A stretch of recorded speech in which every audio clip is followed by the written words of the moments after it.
خوش آمدید۔ آج ہم بات کرنے والے ہیں آئیلٹس ٹیسٹ کے بارے میں۔ کوشش یہ ہوگی کہ اس کی ساری پیچیدگیوں کو ایک دم آسان اور صاف لفظوں میں سمجھایا جائے۔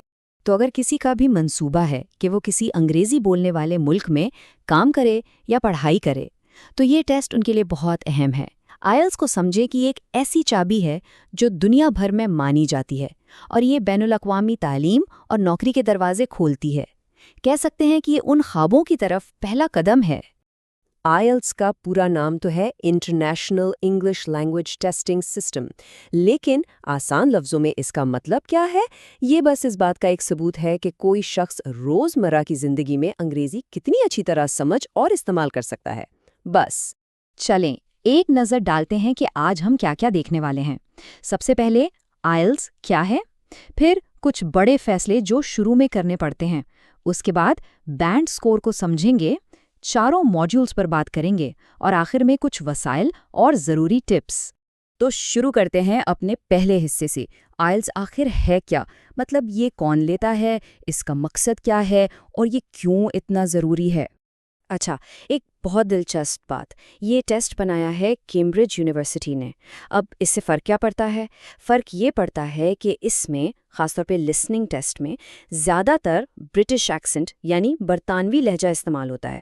تو تیاری کے لیے ایک اچھی ٹپ یہ ہو سکتی ہے کہ برطانوی فلمیں اور شوز دیکھے جائیں۔ چلیں بنیادی باتیں تو سمجھ میں آ گئیں، اب آتے ہیں کچھ بہت اہم فیصلوں پر۔ یہ وہ 3 فیصلے ہیں جو تیاری شروع کرنے سے بھی پہلے کرنے ہوتے ہیں اور یہ پورے آئیلٹس کے سفر کی بنیاد رکھتے ہیں۔ تو پہلا بڑا سوال جو ذہن میں آتا ہے، آئی ڈی پی یا برٹش کونسل؟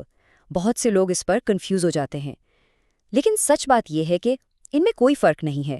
دونوں ہی سرکاری ایجنسیاں ہیں اور ایک ہی ٹیسٹ لیتی ہیں، تو اس پر زیادہ وقت ضائع کرنے کی ضرورت نہیں۔ جو بھی سینٹر قریب لگے اسے چن لیں۔ اب آتا ہے سب سے اہم فیصلہ، اکیڈمک یا جنرل ٹریننگ۔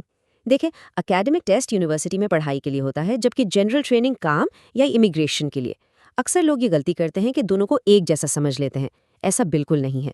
خاص طور پر جو ریڈنگ اور رائٹنگ کے ٹاسک ہیں وہ بہت الگ ہوتے ہیں، اور غلط ٹیسٹ چننے کا مطلب ہے وقت اور پیسہ دونوں کا ضیاع۔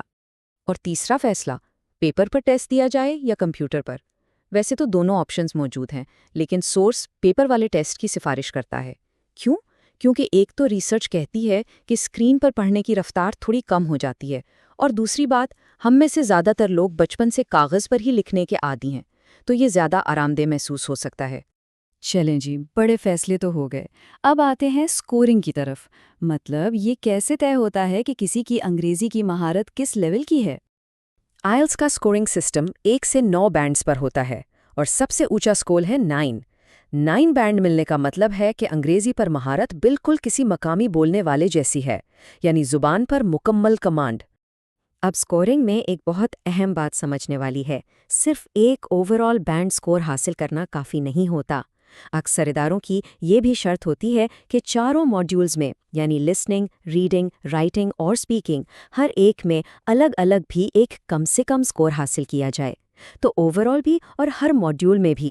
یہ ٹیبل آئیلٹس بینڈز کا موازنہ ایک بین الاقوامی معیار سے کرتا ہے جسے CEFR کہتے ہیں۔ اس سے اندازہ ہوتا ہے کہ سکور کا اصل مطلب کیا ہے۔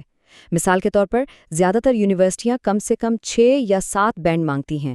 یہ B2 لیول کے برابر ہے، جس کا مطلب ہے کہ کوئی شخص مشکل موضوعات کو سمجھ سکتا ہے اور روانی سے بات چیت بھی کر سکتا ہے۔ ٹھیک ہے، سکورنگ کی بات تو ہو گئی، اب دیکھتے ہیں کہ خود ٹیسٹ کیسا ہوتا ہے۔ یہ 4 حصوں پر مشتمل ہوتا ہے جنہیں موڈیولز کہتے ہیں۔ جو مین ٹیسٹ ڈے ہوتا ہے اس دن 3 موڈیولز ایک ساتھ ہوتے ہیں اور ہمیشہ اسی ترتیب میں۔ سب سے پہلے لسننگ، پھر ریڈنگ اور آخر میں رائٹنگ۔ یہ ترتیب کبھی نہیں بدلتی۔ یہ بات ذہن میں رکھنے سے ذہنی طور پر تیار رہنے میں مدد ملتی ہے۔ البتہ جو اسپیکنگ ٹیسٹ ہے وہ بالکل الگ ہوتا ہے۔ یہ ایک چھوٹا سا انٹرویو ہوتا ہے، تقریباً 11 سے 14 منٹ کا، جو باقی ٹیسٹوں والے دن نہیں ہوتا۔ یہ یا تو مین ٹیسٹ سے کچھ دن پہلے ہو جاتا ہے یا کچھ دن بعد، تو اس کا مطلب ہے کہ 2 الگ الگ تاریخوں کے لیے تیار رہنا پڑتا ہے۔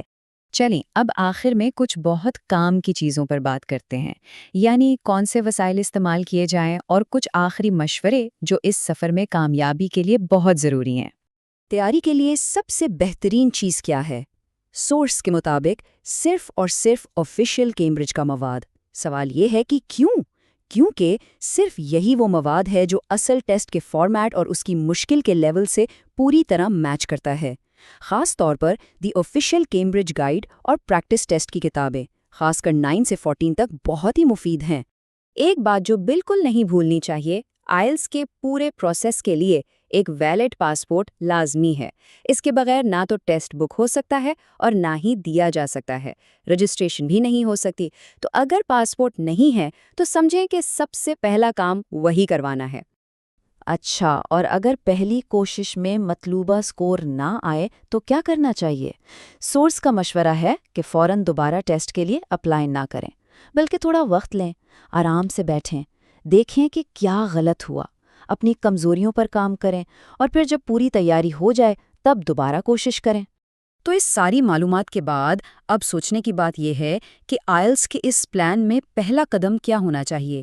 کیا وہ پاسپورٹ بنوانا ہے، یا اپنے مقصد کے حساب سے صحیح ٹیسٹ یعنی اکیڈمک یا جنرل کا فیصلہ کرنا ہے، یا پھر تیاری کا سامان اکٹھا کرنا ہے؟